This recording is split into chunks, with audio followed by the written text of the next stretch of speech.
We're excited to be. We're excited to be part of the Elite Vendor Program this year. We welcome and thank all the current Ballpex member partners that we are doing business with.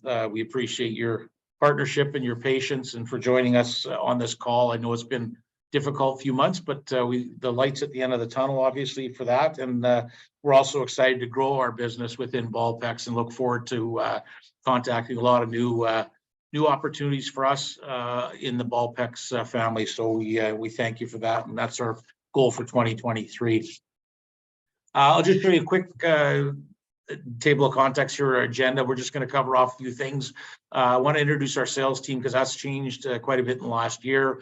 We'll talk a bit about our, the single-use plastics ban that everybody's dealing with, Polykar and the environment, what we have to offer. We're going to cover off on a few things, and then just finish up with looking forward to the future with confidence. So first, I want to introduce the sales team. For those that haven't met me, my name's Rob Orlando. I am located in Calgary. I joined Polykar in May of 2021. Yeah, I forgot. It's been 2 years. I look after the Canadian market, and I'm also covering Western Canada, as we don't have any sales representation there. I'm doing that myself. And I'll let the team introduce themselves. So Marcus, you can go ahead. Hi, everyone. So my name is Marcus Dondorf. I reside just outside of Toronto in Whitby. I've been with Polykar since July 2022, and I take care of Ontario and the Atlantic provinces. I'll let Dana introduce yourself. Hi, everybody. I'm Dana Gabby. I've been at Polykar since 2017. I started in production, and I just recently moved to the sales end of things. I represent the Quebec customers. Thank you. So that's the team, and it's exciting for us because when I joined Polykar, Amir and I discussed quite a bit on what we want to do in the marketplace to help achieve our goals of growth. And one of the things we really talked about was getting market presence. So we're very happy with what we've now got in Ontario and in Quebec. We're lucky to have Dana in the sales side. She brings a ton of experience from the production side of our business. So Marcus and I lean on her lots with questions. So I'll carry on from there.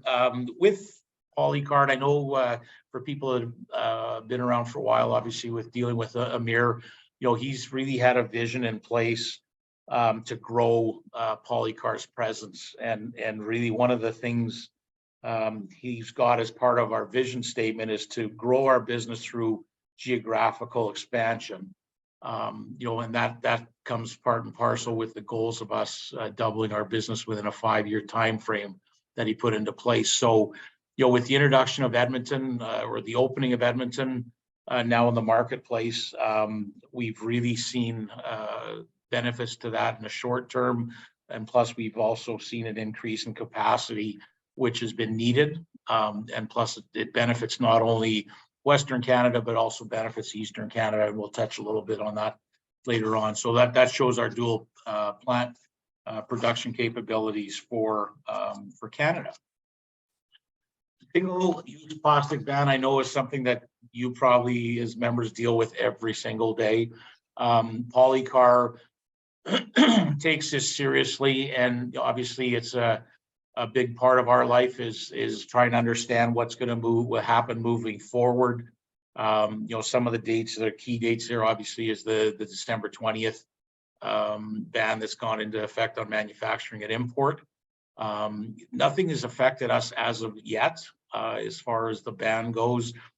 Everyone knows the plastic shopping bags, carry-out containers, etc. have all been impacted, but we are still very, very present in what's happening on a day-to-day stance as far as this goes.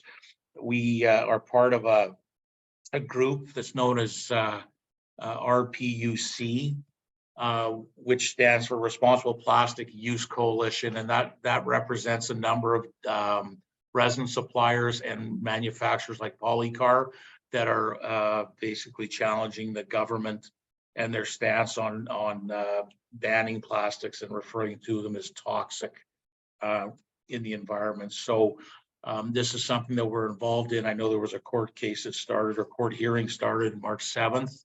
And they had a couple of days where that was being looked at. So, you know, we're staying on top of this to keep an eye on what happens moving forward. And I'm sure you're dealing with this on a day-to-day side of it, and we'll keep you in the loop from what we hear or what may be impacting us down the road. You know, some of the market trends, again, we talked about the single-use plastic. Another thing that we've you know, heard, or I'm sure you've heard, is new labeling rules that are going into effect.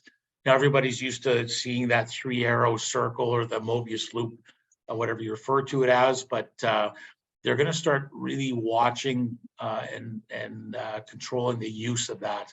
And a lot of that's going to come back to you can display that symbol if there's access to 80% of the Canadians to have recycling systems in place to accept, sort, and reprocess the plastic. So there's a number of things that are going to be changing as far as the labeling. So that may impact us down the road, but again, we'll stay on top of that as we move forward. You know, you'll probably find everybody you talk to, you know, you got to replace a foam container with a paper container. First thing that comes with that is the increased cost. And I know people are looking at this every day. You know, people now seem to be more willing to pay more money for products, but that's not the case in all areas. Gen Z and millennial shoppers seem to be willing to pay for it, but old dogs like myself tend to shy away maybe a little bit more, but everybody's doing their part on doing what needs to be done for the environment. So, you know, that extra cost has got to be picked up someplace. And generally it's the consumer that ends up paying for it down the road. So again, that's one of the things we in Edmonton and in Calgary have composting facilities in both cities.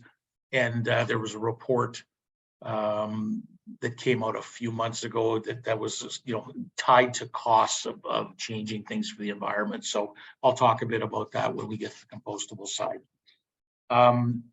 With Polykar, we've, as Giselle mentioned, we've been in business over 35 years. We are a market leader when it comes to coming up with sustainable packaging.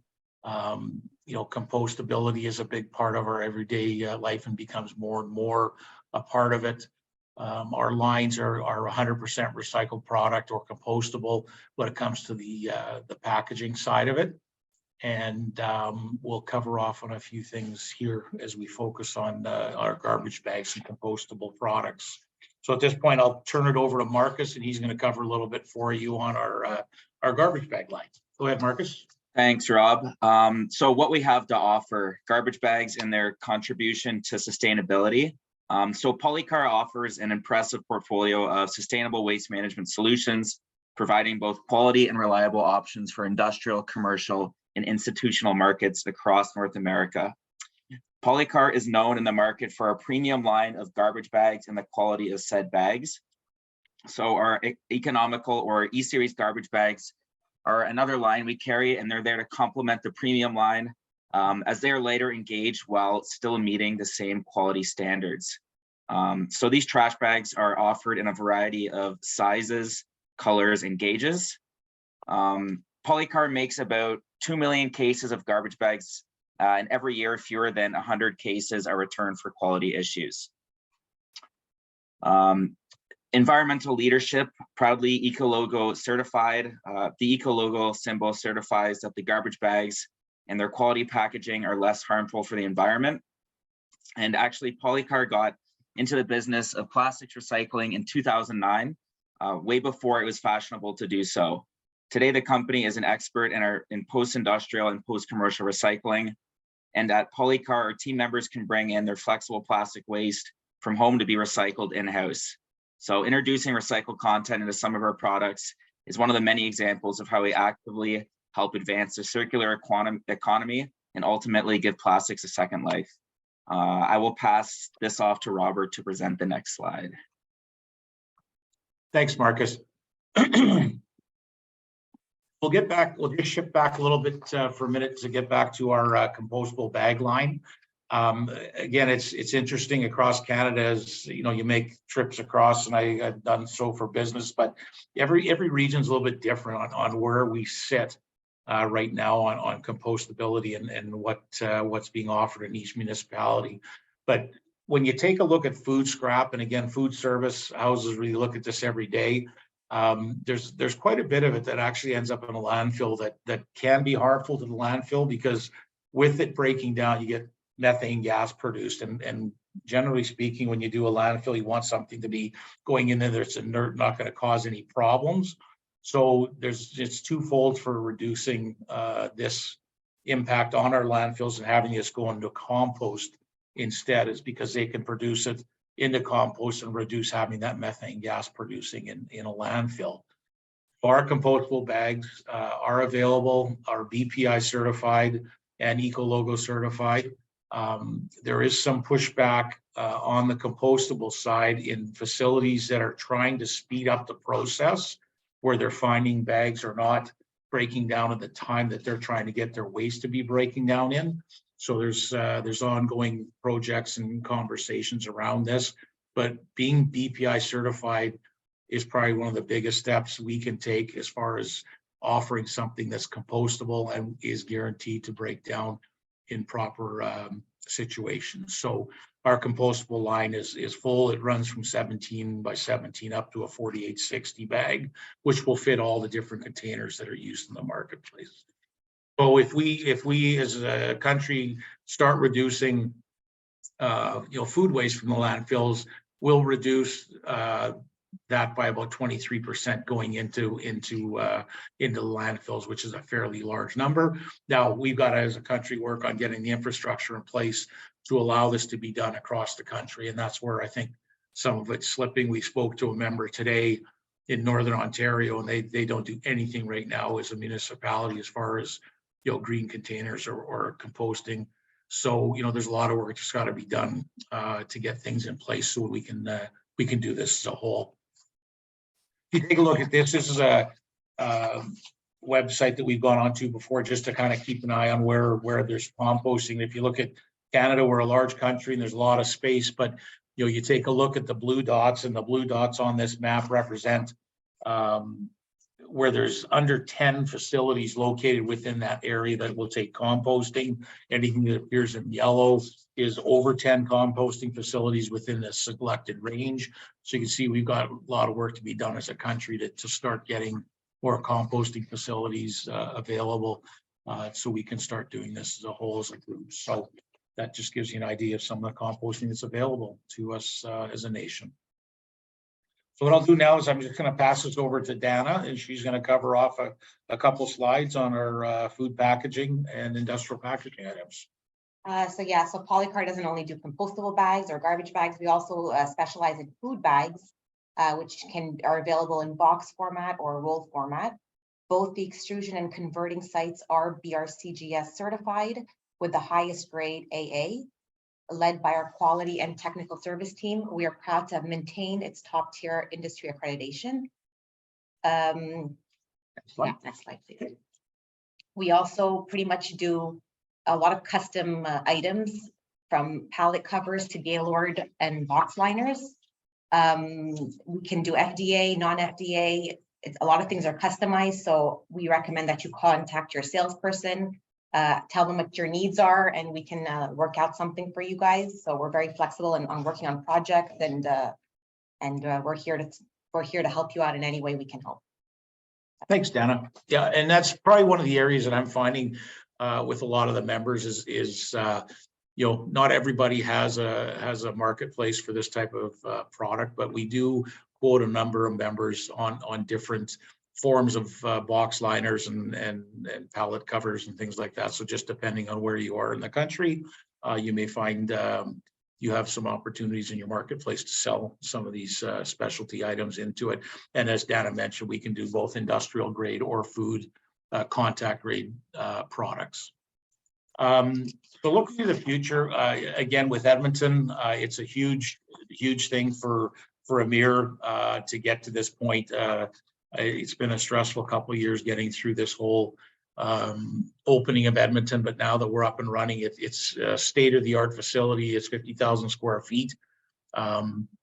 We've got a great expansion on capacity now by going there. We've basically duplicated what we do in Montreal in Edmonton, but just in a smaller footprint. So we've got co-extrusion, multi-layer, and we do compostable out there too. So everything that we're doing in Edmonton, we're going a little bit higher end as far as getting robotics and automation put into the warehouse, being that it's a new facility.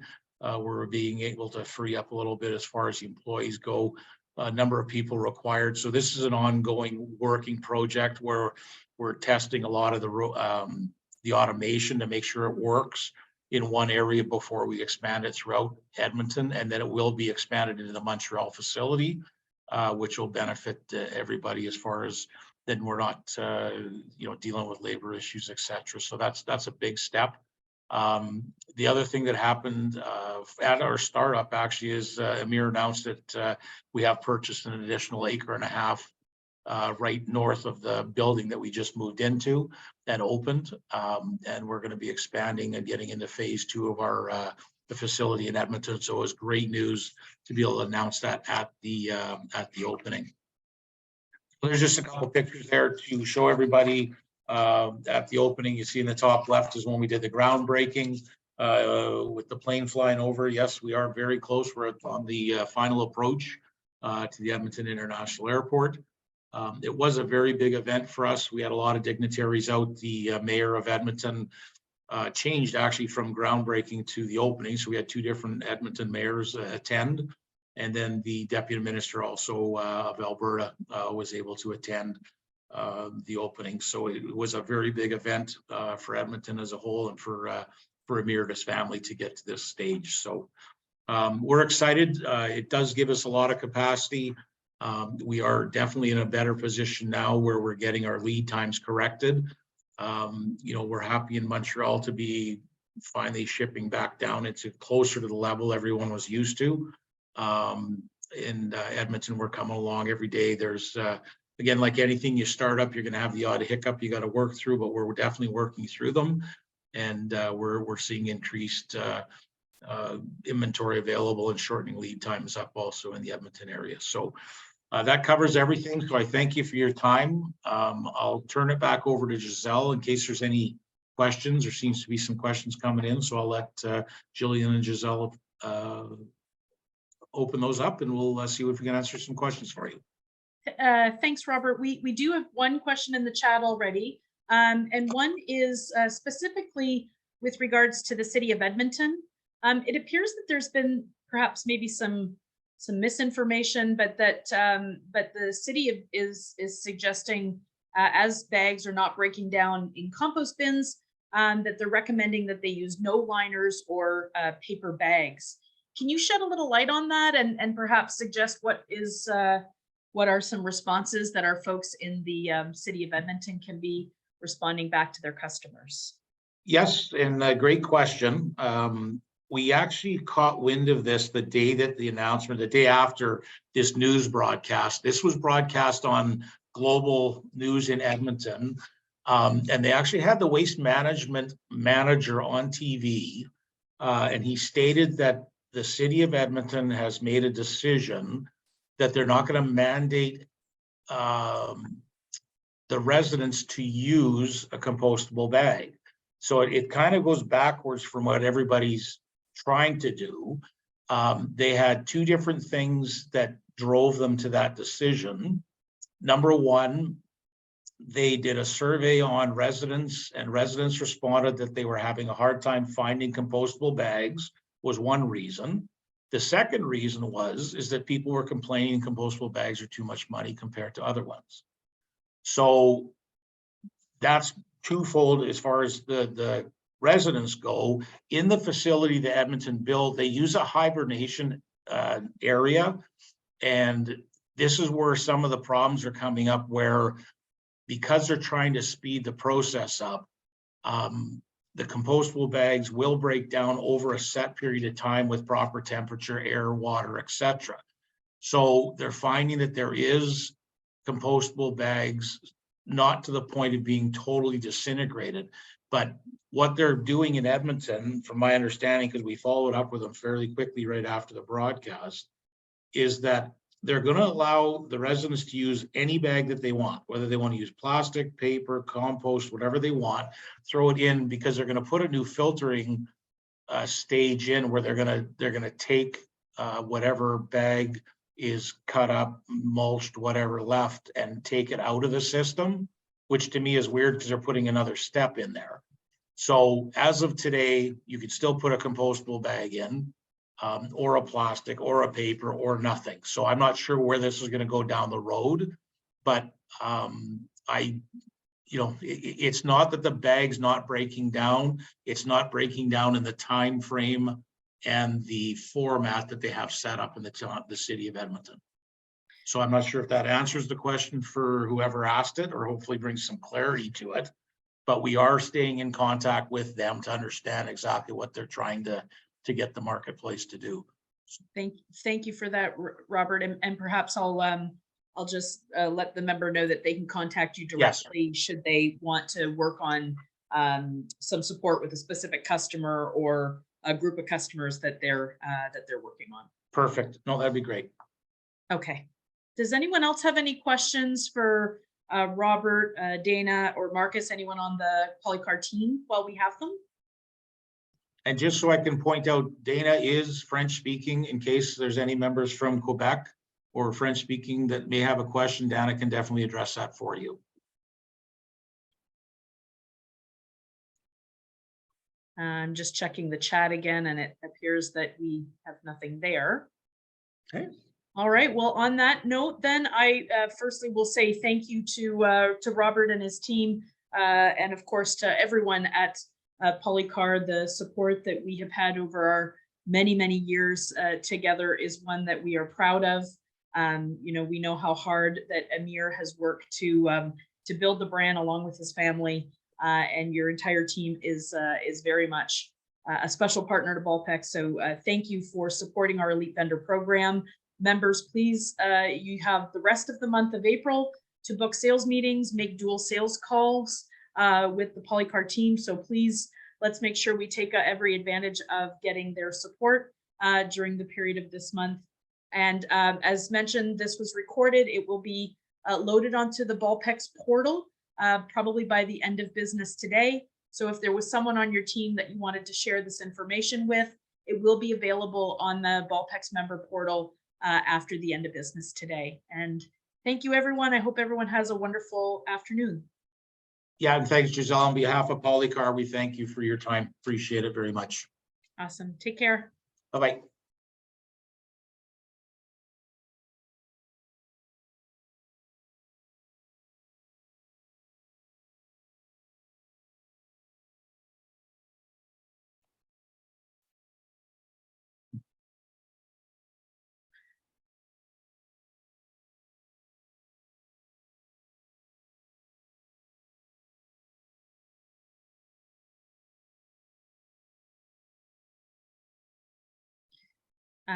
Jillian, I'm assuming you're logging everyone off. Okay, thank you.